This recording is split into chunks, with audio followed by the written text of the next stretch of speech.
Season 3 ng Jump Car, ano nga ba ang pwedeng mangyari? Yan po ang pag-uusapan natin sa video natin ngayon.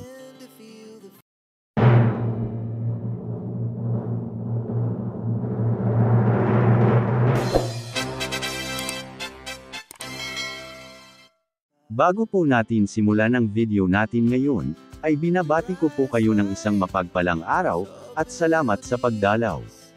Shoutout po sa bumubuo ng Team Calling Up, at shoutout po sa tambalang Carla at Jomar Jump Car.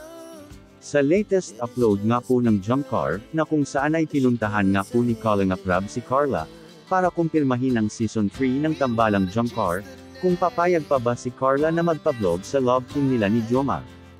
Pumayag naman ang dalaga, pero may twist na nangyari, na kung saan ay nagawa nilang ma-prank si Jomar sa tulong na din ng K-Boys at Calling Up Rob.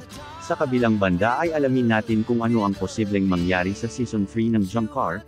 Sinabi nga dito ni Jomar na isa sa balak nila ay pumunta sa Palawan kasama si Carla, at pumayag naman si Carla basta magpapaalam lang siya sa kanyang mga magulang. O mga Calling Up, handa na ba kayo sa Season 3 ng Jump Car? Sabik na rin ba kayo kung anong mangyayari sa pagpunta nila Jomar at Carla sa Palawan? Yan po ang ating aabangan sa susunod na kabanata. Ano pong masasabi nyo sa video po natin ngayon? Let me know your thoughts in the comment section below. At pag-usapan po natin yan sa susunod na video. Maraming salamat po.